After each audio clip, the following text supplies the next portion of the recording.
Seriedad. Mira, ya empezó la que he dicho. Hola, ¿qué tal? ¿Cómo están? Bien. Bueno, comenzando a grabar.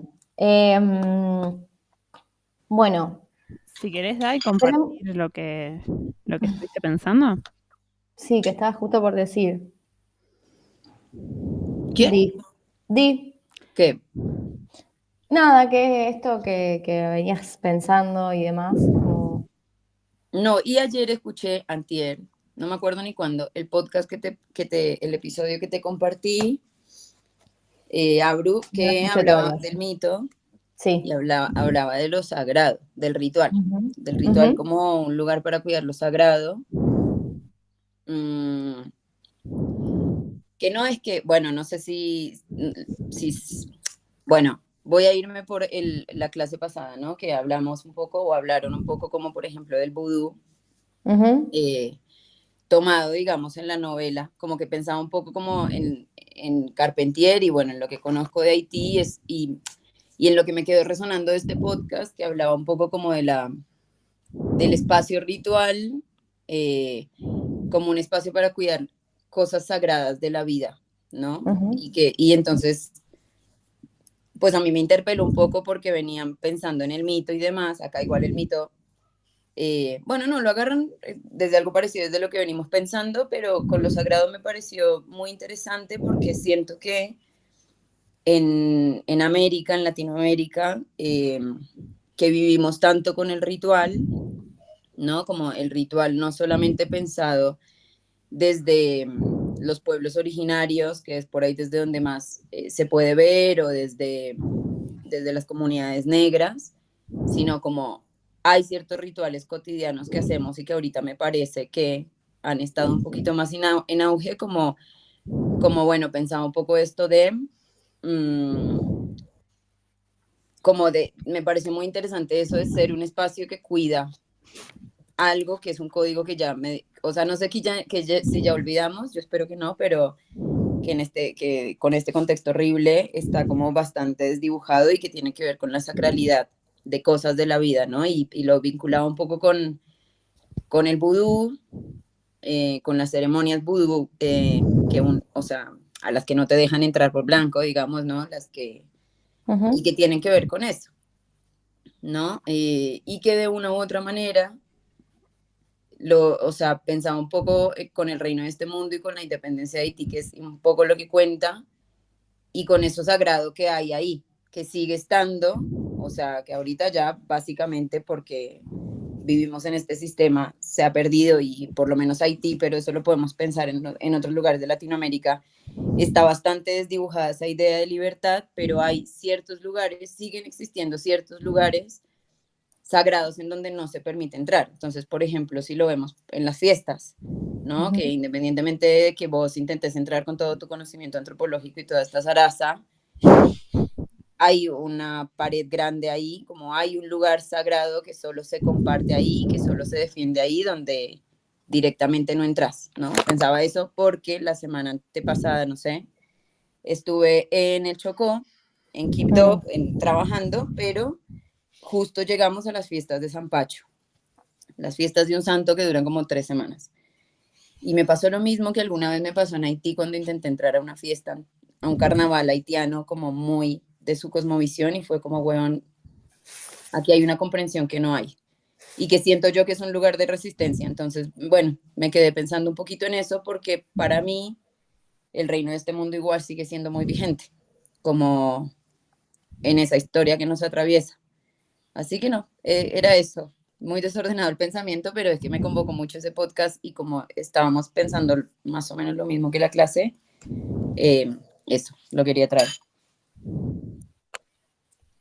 Bueno, un montón de data igual, o sea, no me pareció desordenado a mí, pero fue un caminito de pensamiento.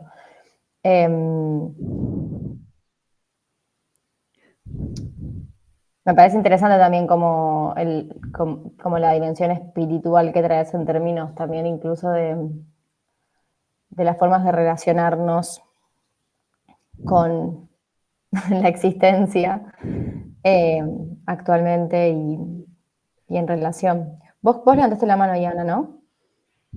Sí, levanté para hacer una pregunta, para hacerle una pregunta a Di, que hablaste de la sagralidad de la vida, ¿no? ¿Quieres profundizar un poco ahí? De la sacralidad de la vida. Sí, yo dije eso, pero no sé Sí, si tan dijiste sagrado. eso. ¿Qué quisiste Sí, decir? ¿en qué sentido quieres que profundice? Yo Como no creo me que queda claro a qué te referís. No, de cuidar, yo lo que me refería o como lo entendí y me conmovió mucho en ese podcast, era que el rito, el ritual, nos conectaba con lo sagrado, que a su vez era algo que había que cuidar, ¿no? Y que eso se vinculaba, por ejemplo, según ciertas cosmovisiones, no sé, con la naturaleza, ¿no? Con lugares sagrados que nos conectan con algo un poco más grande. A eso me refería principalmente. No sé si Me- esperabas otro nivel de complejidad que yo todavía no pude tener.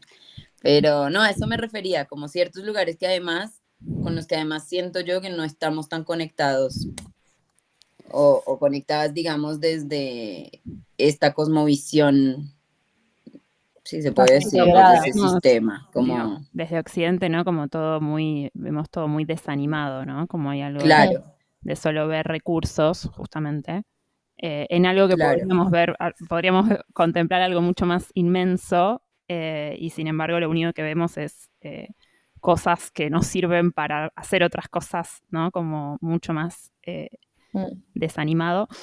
Y, igual, y me Pero, parece, sí. no, perdón, no. No, iba a No decir te como que me interrumpo. parece interesante la pregunta porque pasa esto de que hay un montón de culturas o de cosmovisiones que persisten, y que tienen eso, otra imaginería sobre el mundo, pero ¿qué pasa, digamos, con las personas que somos herederas de la occidentalidad, ¿no? Cómo, porque pasa que, como decía Di, no podemos ingresar, tal vez de alguna manera, o qué pasa con ese acceso, ¿no? Porque, bueno, no podemos negar que somos herederas de esa cultura occidental y ilustrada. ¿Yana?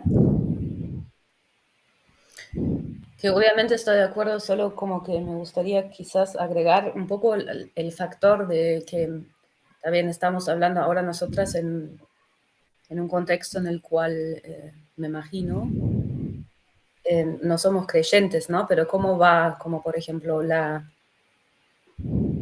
¿qué rol juega entonces la fe, como en el sentido como clásico, ¿no? Del cristianismo, por ejemplo, en todo ese,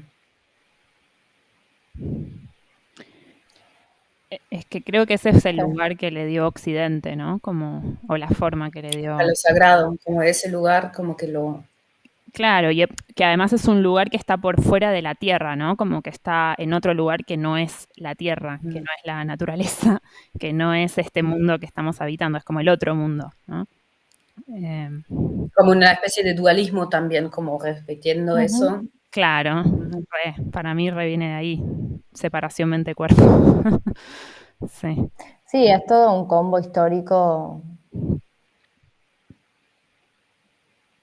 no sé, que de donde se fue marcando un camino que construye también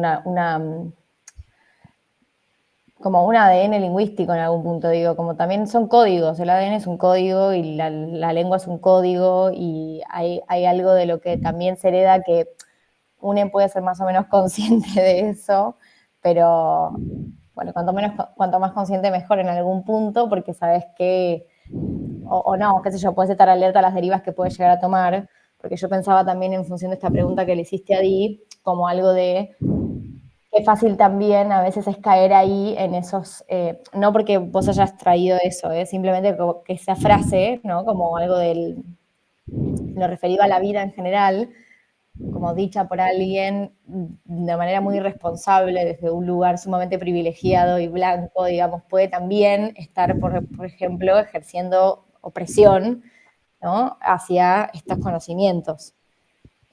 Como que hay algo de la vida en torno a lo natural que siempre es un lugar complejo para pensar en términos sí, existenciales, ¿no? Porque tenemos estamos atravesadas también por toda esta cuestión de, bueno, de cierta escisión, que es lo que están trayendo también ustedes, como división de las cosas y binarismos. Sí, además estamos como asistiendo a un boom de la espiritualidad, digamos, que tiene que ver con que se están cayendo un montón de ideales, se están cayendo un montón de paradigmas y las personas necesitamos aferrarnos, ¿no?, a algo. Pero lo que hablábamos también la última vez es esto de que lo sagrado, por decirlo, o los rituales, como que ahora hay algo de ofrecer ciertos rituales o de ofrecer ciertas prácticas que se pueden hacer, pero sin que eso conlleve un cambio radical en la forma de vida, en la forma de existencia, como que hay algo de por lo menos para mí, de pensar en lo sagrado, si se quiere, o en la fe o lo que sea, que tiene que ver también con una ética y que tiene que ver con una ética de la existencia, que difícilmente se dé bajo las condiciones del capitalismo, o bueno, no sé, es como, creo que el capitalismo es un poco, justamente es un poco opuesto a lo animado, ¿no? A la existencia animada. Sí, y en ese sentido también las derivas que tuvo el cristianismo, que nunca fue, o sea, digo, que sí, en un momento fue el cristianismo, pero que antes había muchos cristianismos. Digo, empezó siendo una secta y como toda secta tiene sus variantes. Y después se instala, digamos, en la hegemonía un cristianismo, bueno, nada. Pasan un montón de cosas, pero también hay algo de esa cuota de filosofía del sufrimiento, la culpa,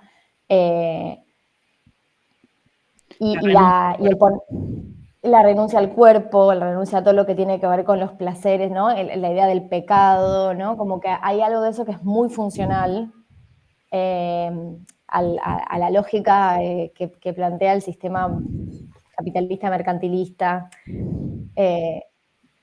Entonces, ahí para mí son los lugares donde se requiere como a usar un poco la mirada, porque de pronto a veces a través de esos discursos, ¿no?, llegamos a lógicas mercantiles, como discurso, ¿no? Esto que está como la proliferación o bueno, Creo que o todo se creemos vende, que, además, todo está en venta. claro, o creemos que están por fuera, porque uno puede decir, bueno, no sé, a mí esta terapia específica alternativa me hace bien. Sí, no estoy cambiando el sistema de salud y de repente estoy impulsando una salud comunitaria e integrativa y haciéndome cargo de todos los conflictos interpersonales que eso pueda traer en términos de responsabilidades. No, bueno, estoy yendo a hacerme una terapia que necesito en este mundo en el que vivo, fin, como que hay algo de eso que si uno lo concientiza, nada, es como simplemente saber, o sea, no pintarse algo que no es, ¿no? Como, porque a veces se termina también como ensalzando ciertas cosas por lo que son en sí mismas, sino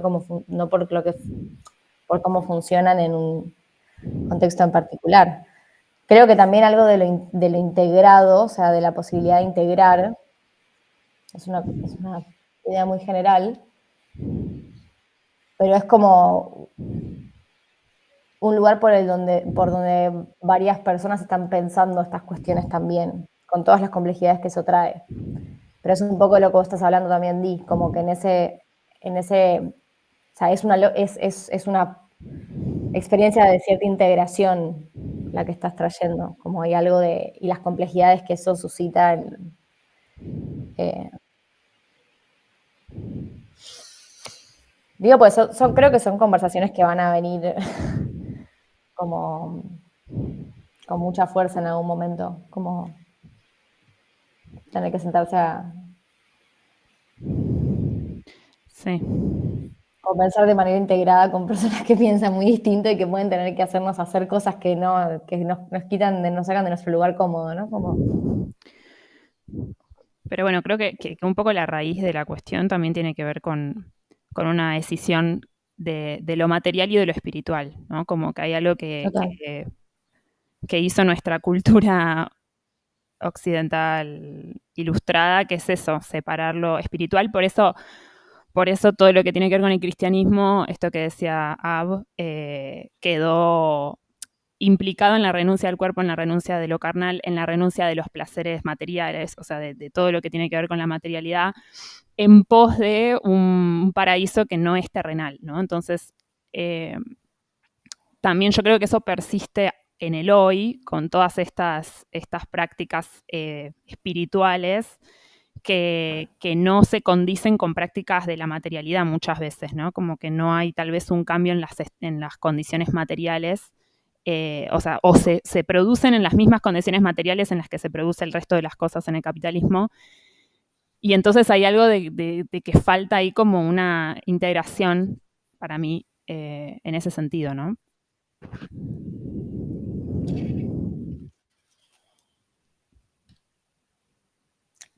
Sí, también pensar que, o imaginar, digo, como un poco es la propuesta también como, bueno, qué imaginarios nos pueden ser útiles para pensar ciertos contextos. ¿Cuál es el espíritu del capitalismo? Porque puede tener su espíritu, sus características, digo, ¿cuál es la espiritualidad que promulga, digamos, ¿no? Como que pensarlo no escindido de la espiritualidad, sino con una relación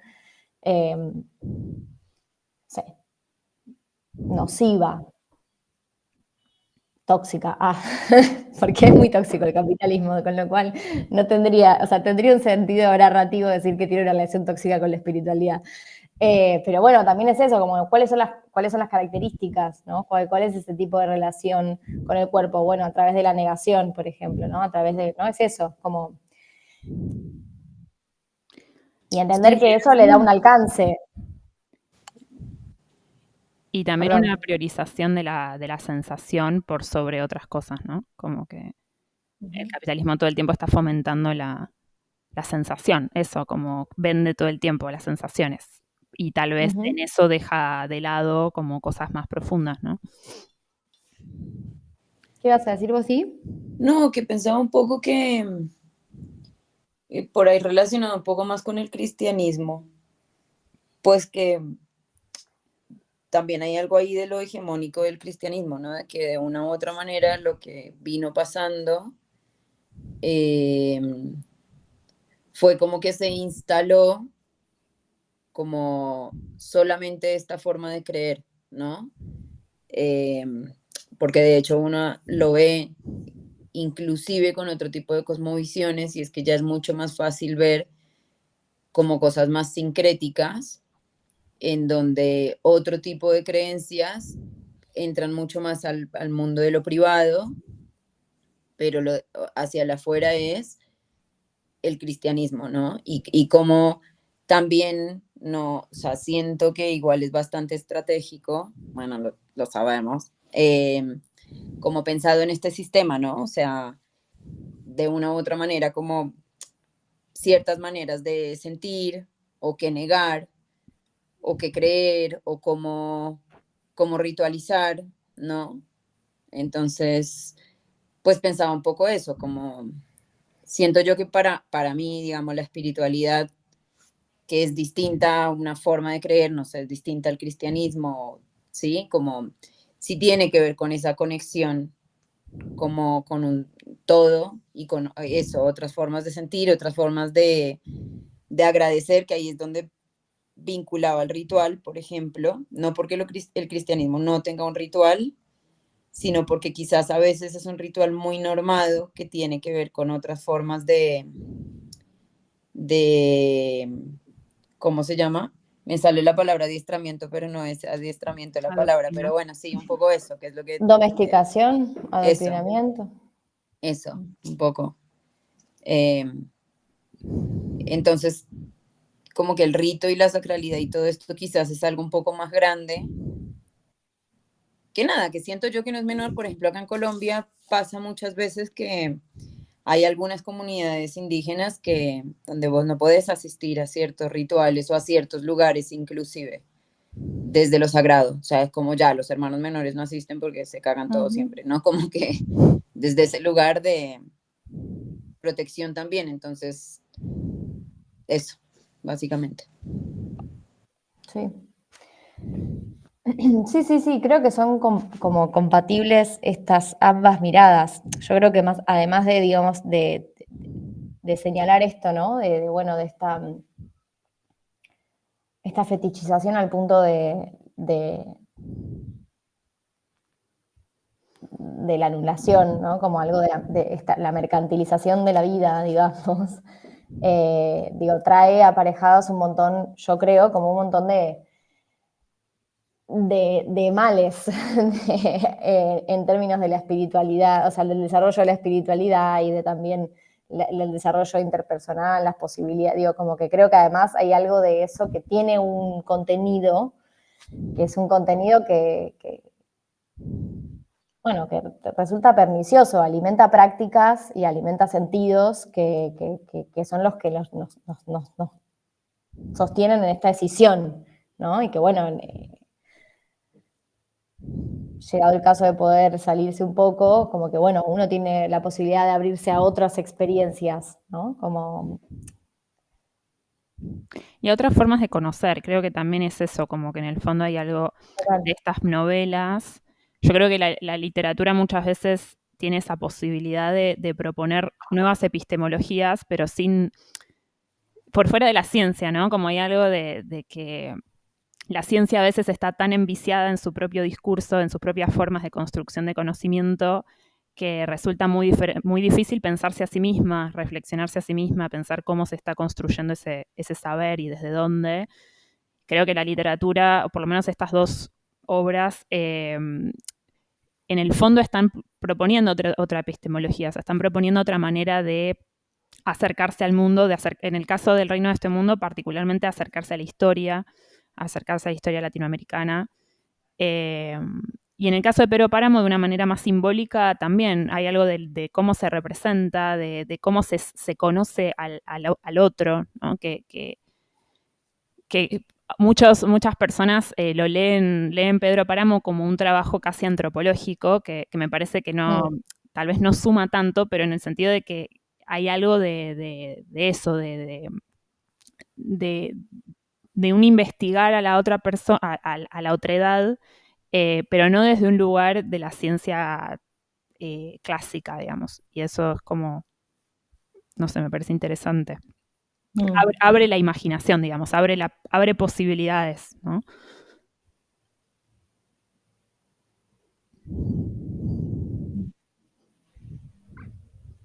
Sí, que también hay algo de Comala, del cuento de Pedro Páramo, que también hace que sea un mundo único en sí mismo, como hay algo de lo simbólico que hace que ese mundo esté perteneciendo, o sea, esté dialogando con la historia, pero que no esté tematizándola, no esté replicando la historia o simplemente reversionándola, ¿no? No es una novela histórica en ese sentido. La de Carpentier podríamos decir osadamente que es una novela histórica, digamos, con toda esta complejidad de que es una novela histórica que tiene una propuesta que liga crónica y leyenda, ahí.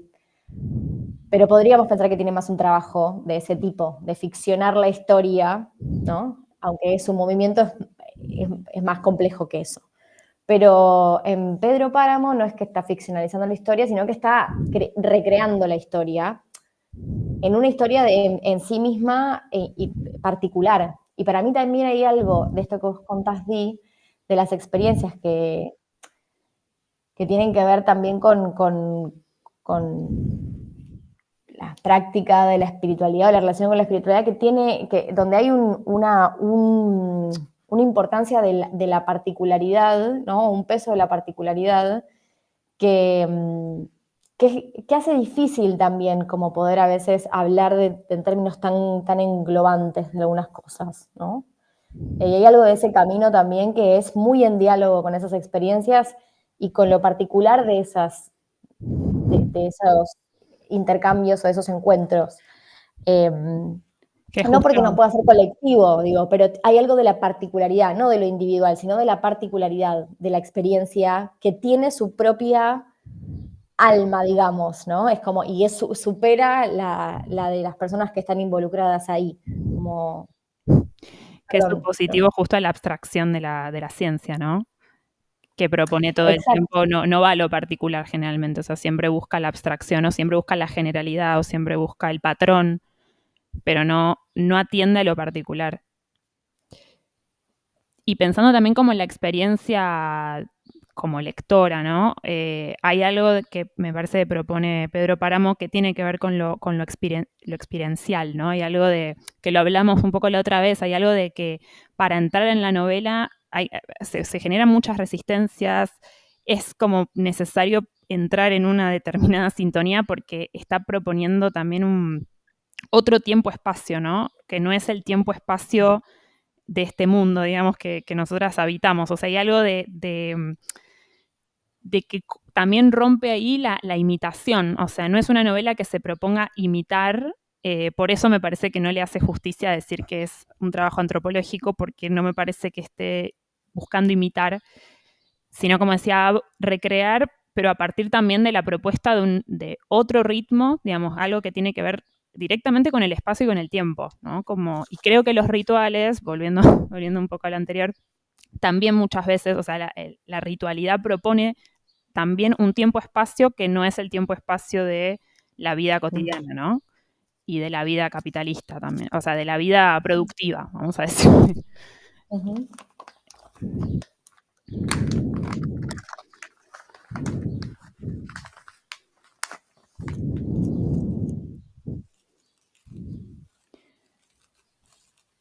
Bueno, no sé si marcaron algo o pensaron algo en relación a Pedro Páramo que quieran compartir.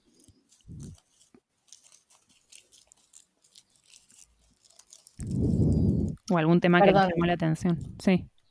Me quedé pensando en una cosa con respecto a esto último que vos retomabas, que hay algo también de... Digo porque también lo ritual es algo que también es tomado y resignificado en resistencias a la hegemonía heteronormada. Nada, y me parece que también es como que eso, son como también para mí experiencias que tienen sus particularidades y que es interesante poder pensarlas en su complejidad.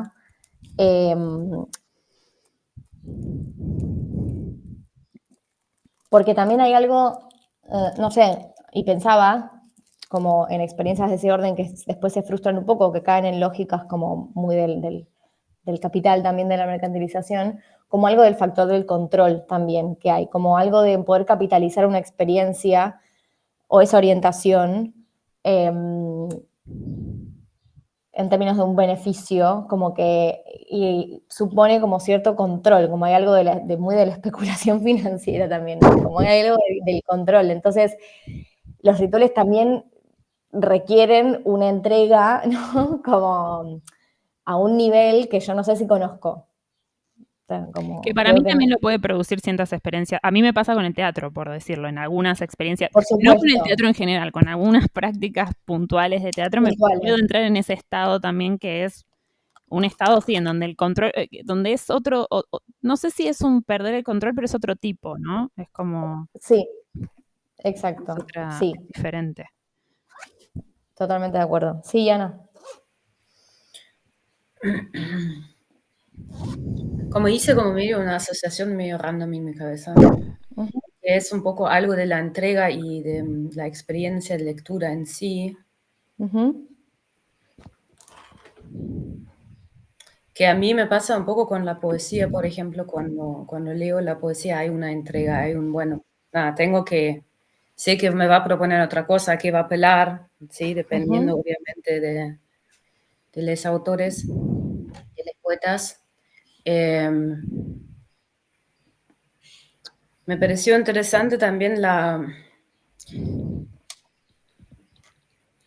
o sea, a mí me parece interesante también la práctica de leer algo que no entendés, ¿viste? Como también en algún momento como realmente concientizar un poco ese proceso o realmente sentirlo y ir más allá de la sensación quizás que puede generar como una especie de enojo o de frustración o de, bueno, resistencia, al fin y al cabo. Y eso, como decir, bueno, no es necesario la cuestión de entender tanto como que puedo entrenar el control y veo qué más hay. Si es lo único que me puede dar un texto es entenderlo, ¿no? Desde cierto punto, como que eso, por eso digo quizás la poesía, porque para mí está siempre la gente que no lee poesía, dice, bueno, no la entiendo. Es como, bueno, no hay nada que entender. Claro, O, hay que, o no es de No entenderlo es ese por eso el orden. otro lo que lado, tenés que que es hacer. la lógica. ¿Entendés? Sí. Claro. Claro, como que no la tenés que entender, como que... Y por eso hizo como quizás esa asociación que hay algo parecido a eso, a ese nivel de, bueno, listo, no es lo que estoy buscando también. Y eso me pareció piola en la novela, que yo me acuerdo que me quedó algo, o sea, me quedaron imágenes de esa novela la primera vez que la leí. O sea, cuando dijimos, bueno, este, vamos a leer Pedro Páramo, dije, a ver, pero me quedaron imágenes y era como tipo, leí muchas cosas en la facultad y de muchos libros no me quedó nada o muy poco, o no sabía, no me acuerdo bien de qué libro es, pero en el caso de Pedro Páramo sabía exactamente, bueno, tal imagen es de ese libro, o sea, que era como una imagen de algo viniendo, esas voces en un lugar medio húmedo, él acostado, escuchando esas voces que no se sabe bien de dónde son, de quién son, como un murmullo ahí constante de muerto, vivo, no sabemos, como algo así, como que me quedó mucho esa imagen. Em,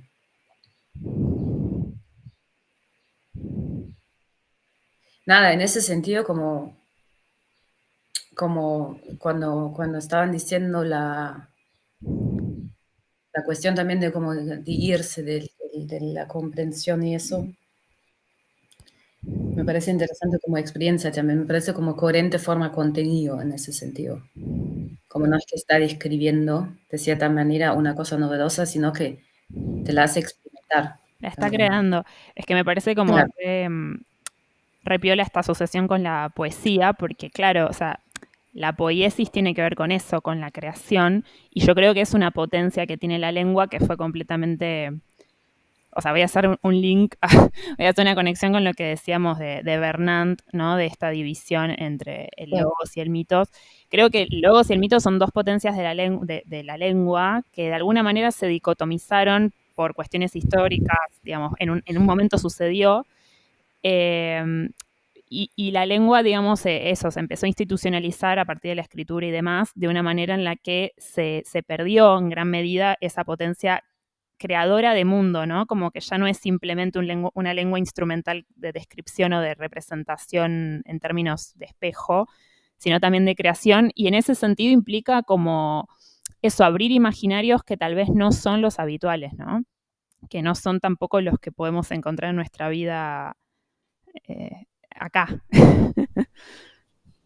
Sí, y esa también es otra de las propuestas digamos, por eso también nos parecen novelas interesantes, eso lo digo un poco con lo que decía Flor de otras epistemologías, como cuál es el estado, como con qué espíritu también, con qué disposición como anímica en algún punto está bueno entrarle a ciertas otras formas de conocimiento, o a ciertas experiencias en realidad, como, y poder abrirse no solamente a otros conocimientos, que eso es una cosa, sino a otras formas de conocer, que eso es otra cosa, como que está en relación, pero digo que también hay algo de esto que te genera como el impacto afectivo de la novela, de ese no control, de que hay algo de que no se controla, ¿no? Que es lo que decías vos, Diana. Y en ese sentido son novelas que hablando del otro, o bueno, digamos, están tratando la alteridad, permiten conmover la epistemología o qué sé yo, el ánimo, si se quiere, más hegemónico, más cientificista, más lógico, ¿no? Como que tiene que ver con con la construcción de nuestra subjetividad. Entonces, es esta tensión entre, bueno, personas que, digamos, que también pertenecen a esa lógica, como que también digo, pensando en los autores, ¿no? Que están colonizados, que son autores del canon, digo, son varones, blancos, latinoamericanos, pero digo, entonces, bueno, como entendemos que si bien son del canon, y que eso, son autores muy conocidos y muy renombrados y muy tomados en cuenta y demás, que tuvieron su lugar privilegiado de hombres en esa cultura en la que escribieron, bueno, logran algo que nos parece potente como literariamente para pensar, ¿no? Como no solo la historia, sino también la realidad actual, digamos, la actualidad, que es un poco lo mismo, básicamente. Di, querías. No, estaba pensando que a mí me pasó eso. Y era como que hablaba con una amiga y le decía, "Ay, estoy muy feliz leyendo Pedro Páramo, pero no entiendo nada, entonces tengo que repetir todas las hojas porque soy Virgo". Entonces me dijo, ¿sabes qué pasa? Que esto no se trata de leer, o sea, de entender todo, o sea, anda sintiendo, después mira si entendiste o no entendiste. Lo cual me alivianó el alma porque yo les juro que al principio me estaba costando un montón, era como, no entiendo nada. Y claro, ahorita vinculado como con lo que dice Yani, tenía, o sea, o con lo que vos, Flo, dijiste del teatro, como por ahí tiene que ver con poder agudizar otras cosas, ¿no? Que lo pensaba un poco con ayer que leía el prólogo y bueno, cuando escuchaba también la clase anterior con lo real imaginario y como lo propone Carpentier, que es un poco como mirar, como saber mirar, ¿no? Como hay algo ahí que él en algún momento nombra como, bueno, está, pero como que hay que saberlo mirar.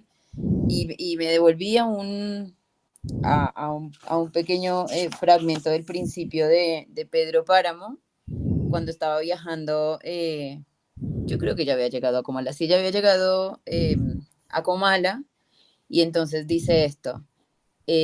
Bueno, había oscurecido, volvió a darme las buenas noches, y aunque no había niños jugando, ni palomas, ni tejados azules, sentí que el pueblo vivía, y que si yo escuchaba solamente el silencio, era porque aún no estaba acostumbrado al silencio, tal vez porque mi cabeza venía llena de ruidos y de voces, sí, y aquí, donde el aire era escaso, se oían mejor, se quedaban dentro de uno, pesadas. Me acordé de lo que me había dicho mi madre. Allá me oirás mejor, estaré más cerca de ti. Encontrarás más cercana la voz de mis recuerdos que la de mi muerte, si es que alguna vez la muerte ha tenido alguna voz. Y entonces pensaba un poco eso, como también una invitación desde el principio, esto es la página 11, eh, a poder mirar también de otra manera, como que esta persona llega a este lugar, que es un lugar que ya después con el periódico del lunes es como, bueno, ni idea si es la vida, la muerte, como es un lugar que ni idea, pero que desde el principio ya te está invitando a mirar de otra manera, como eso, como bueno, quizás es que yo no sé escuchar muy bien el silencio, porque estoy lleno de ruidos, entonces como que lo vinculé un poco con lo que estaban hablando, ¿no? Como más hippiemente, pero lo vinculé un poco con eso, con por ahí esa, pues esa invitación también a encontrar, bueno, eso que decía Carpentier, básicamente, ¿no? Como lo real maravilloso está, pero hay que saberlo mirar, como está ahí presente, no es que es algo que, bueno, que era lo que ustedes traían el encuentro pasado, ¿no? No es que es algo salido traído de los pelos, sino que es algo que está, pero que obedece otro orden, ¿no? O tiene otro código. Eso.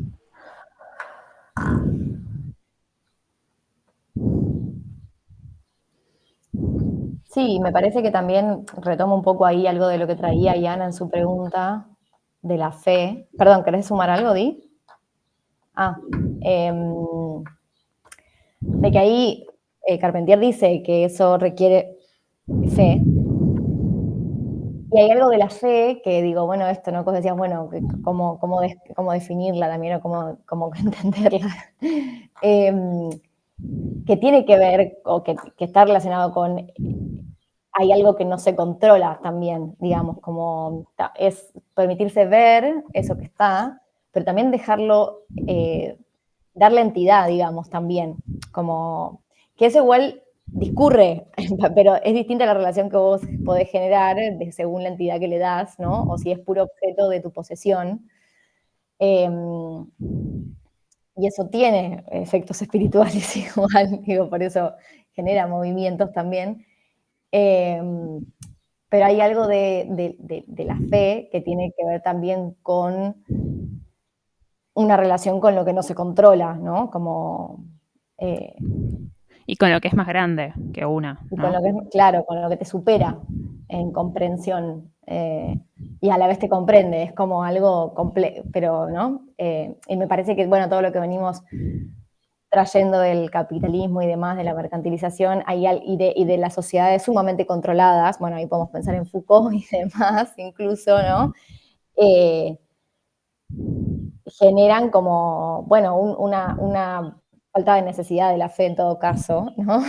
Y ahí viene la pregunta, bueno, pero porque se tiene en algún punto, no sé si podríamos llamarle fe, pero se cree, claro, una fe medio, claro, por eso digo, como que no es que no está la espiritualidad, pero está como Claro, poco que viciada, no sé, como, ¿no? Como hay algo igualmente de lo porque también si no es como decir que es completamente diferente, y eso también es un argumento que una persona cientificista puede decir, no, esto es diferente, es mejor, ¿no? Como no, es que que no, bueno. lo que hablábamos la otra vez de que las palabras también eso digo, la palabra fe, ponele, también fue una palabra que ahora se usa para hablar de tener fe en un partido de fútbol o lo que sea, ¿no? Como que hay algo de que se vació un poco, se vació y se usa tal vez de una manera mucho más cotidiana, sin darle como todo este sentido que nosotros le estamos dando de pérdida de control, de entrar en otro estado, en otro estado psíquico, en estar en habitar otro espacio-tiempo, ¿no? Como todo eso que para nosotras puede comprender la fe, en el discurso ordinario a veces no lo contiene, ¿no? O de poder entrar en ese estado de no control, pero que eso quede como muy restringido, ¿no? Porque, bueno, si uno tiene fe en el resultado de un partido de fútbol, tiene fe en un personaje que está ahí jugando, pero ese personaje, pero también debe tener fe entonces a el poder económico que tiene ese personaje, el estatus social en el que está, digo, como, y eso cómo entra en diálogo, digo, como, ¿qué se puede pensar en función de eso, más a nivel general? Como que acá queda más restringido, en ese sentido, como vaciado, como cierto, restringido en su potencia, digamos, ¿no? Podría mover a otros lugares del no control que trasciendan lo individual o lo Pero digamos, superficial. no va a las cosas de base, no va a las cosas de fondo, Claro, a eso. claro. O sea, no va a cuestiones existenciales. O sea, para mí la fe está relacionada intrínsecamente con una cuestión existencial, pero muchas veces en las formas, por eso, bueno, en la clase que estuvimos con Día hablábamos mucho de la noticia esta del hijo creer, porque bueno, pasa un poco eso, ¿no? Como que circula la creencia, circula la fe, pero de una manera que no se conecta con las cuestiones existenciales y con las cuestiones de eso, más trascendentales, ¿no? Para decirlo de alguna forma. Simplemente queda en algo muy, muy funcional, ¿no? O sea, quedan cuestiones muy, muy limitadas, muy restringidas y muy funcionales, porque por lo menos a mí me parece que hay una necesidad psíquica, o sea, creo que las personas necesitamos una fe en ese sentido, y creo que el poder sabe sabe de esa necesidad, y por eso hay un montón de cuestiones que se crean en torno a la fe, cree que todo va a mejorar, en la esperanza, por ejemplo. En la esperanza es algo completamente usufructuado, ¿no? Como la esperanza en que va a mejorar, la esperanza en que si te esforzas mucho vas a llegar a lugares, ¿no? Como hay algo de ese tipo de creencias también.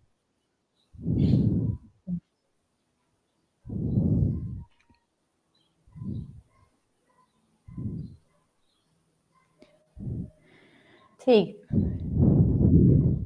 Sí, Yanu. Como en el colegio, yo quiero decir algo. Es un poco otra cosa, pero estaba pensando, estábamos hablando del poder creativo de la lengua y lo que perdió la lengua institucionalizada, y pensé en el grado cero de la escritura de Barthes, ¿no? Ujú. Como que trata un poco de eso, y de eso me llevó después a un texto de Adorno. Adorno, querido. El artista como lugarteniente, no sé si, Sí. si lo leyeron, Sí, Yo no lo leí. en la facu. que ahí hay algo que a mí me pareció muy interesante de ese texto, que no va exactamente en la misma línea, pero va un poco quizás también en la línea de el artista como lugarteniente. Al Künstler als Platzhalter en alemán. Ujú. ¿Eso qué es? Toda la oración, lugarteniente, artista, al Der lugarteniente. Künstler. Lugarteniente, sí. Platzhalter es alguien que te guarda el lugar. Katze, muy bien, Diana. Bueno, entonces estaba pensando un poco en la... Sí. Espera, tengo una pregunta. Como lugarteniente en el sentido de casero, ponele. Como, No, para mí lugarteniente, como tendría que volver a fijarme en los títulos, pero alguien que te cuida el lugar, ¿no? O sea, vos tenés claro, un casero. Un Eso es un casero. casero. Un no, casero, claro. como alguien que te tiene el lugar. Bueno, Vos, o sea, por Casero. ejemplo, vos sos un estanciero y tenés un casero que está en la estancia mientras vos no estás, por Que ejemplo. te cuida el lugar, ¿no? ¿O no es en ese sentido? Ah, como una ok. plaza, el lugar como una plaza. Yo tengo una plaza en cierto lugar, no con el lugar como un lugar físico necesariamente. Como una posición. Quizás puede llegar a ser, pero puede llegar a ser un cupo, por ejemplo, o puede llegar a ser un lugar que vos ocupás en un, no sé, en una fila también. Ok. Perdón, tengo una pregunta ahí, porque estoy redescubriendo o sea, nada, las traducciones también, viste, como que. Pero igual yo te estoy chamullando levemente que no sé a qué se refería él con eso. O sea, eso es lo que yo Ah, deduzco directamente de la palabra, está bien. ¿Y pero tiene quizás alguna, tenía otra manera de usarse, ¿eh? pero tiene en alemán, por ejemplo, vos podés relacionar eso? Yo te dije casero y lo relacioné con una experiencia muy concreta, que es una persona que es el casero del campo de alguien, no es el dueño, es el que le No tiene se el llama lugar así mientras. en este caso, claro. Por eso, No. ¿a qué refiere? Como qué referentes tiene esa palabra? ¿Tenés algún ejemplo? O que vos digas, esto es un lugarteniente en alemán. Como un Como que se ejemplo, define. como una profesión, por ejemplo, ¿me estás preguntando? Sí, un ejemplo de esa función. No, no sabría, no es una palabra que se use mucho, la deduzco directamente, ¿entendés? Ah, ok, perfecto. Bien. Pero ahora lo chequeo y después ¿Cómo se te contesto. escribe?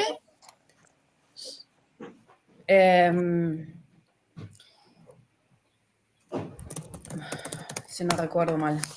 Bueno, entonces, volviendo a lo que quería decir, estaba pensando un poco en que otras maneras y otras, como la presencia de lo real maravilloso, pero quizás la imposibilidad de expresarlo o darlo, y como quizás las capas o distintas maneras de percibir la realidad. Y ahí, en ese sentido, estaba pensando en ese texto de Adorno que lo que propone es que a través del arte, de una entrega también al arte, al objeto, intentar como justamente romper el dualismo entre el sujeto y el objeto, como el artista, como el creador que tiene el control sobre lo que crea o sobre lo que moldea o sobre lo que escribe o lo que sea, y el otro como una cosa pasiva que solamente recibe y se somete a la voluntad del artista, ¿no? Como que la idea es como que justamente ahí, como romper esa dicotomía y, y hablar de una ida y vuelta entre el objeto y el sujeto. Y con eso romper un poco, o sea, eso lo estoy poniendo yo, pero romper un poco las ideas clásicas de sujeto-objeto, ¿no? Sí, También como una manera de de en el acto de crear, como ya tener otra, quizás, cosmovisión, pensaba. Bueno, Sí, y que ahí en ese texto también él, claro, creo que piensa al lugarteniente como alguien que puede ocupar ese espacio, pero que de manera provisoria. Me parece que a eso hace un poco ese es el sentido, de como de forma provisoria, esa es porque, la idea del lugarteniente, sí. claro, O sea, porque, es la idea de una persona que te cuida el lugar mientras vos no estás, pero no como claro, una casa, sino como que, No bueno, es un vos te sacás, propietario. claro, claro, no es tuya. Es un lugar provisorio que no se claro, tiene, que se puede habitar en la literatura en este caso, por el arte, digamos, pero que de manera provisoria, porque hay algo de las condiciones materiales, porque Adorno lo está viendo desde la escuela, digamos, también pensando en el marxismo, digamos, ¿no? Como hay algo también de eso que no se puede ocupar en las condiciones materiales de existencia, digamos. Como en ese sentido de la recreación, como de un mundo que se puede ocupar de forma provisoria en el arte, a través del arte. Sí, perdón, decímelo otra vez, que me interesó, me quedaba pensando en lo que me preguntabas de la profesión, pero ahora te contesto, sí, decímelo otra vez, por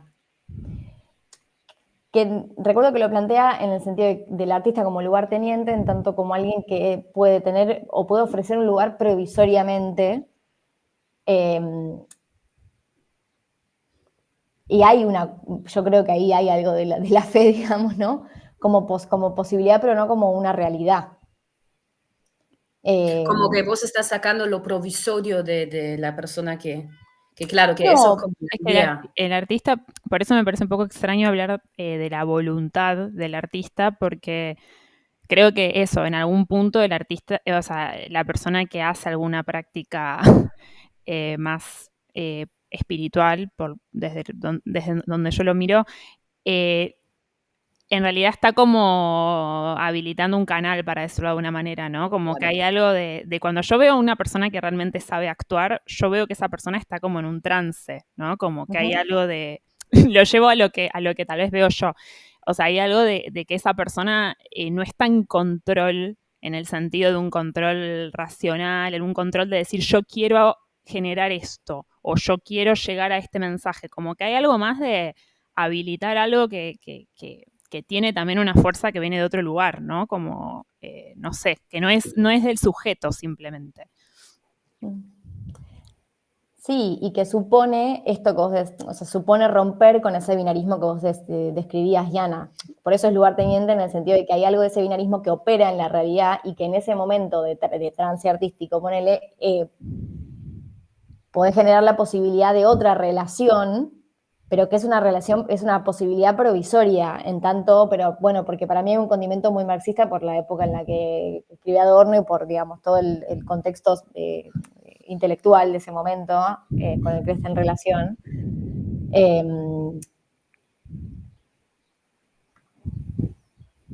Pero que requiere eso, como requiere que esa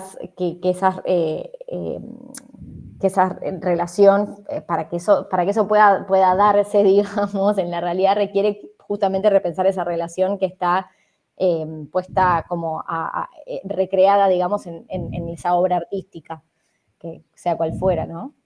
El teatro, literatura.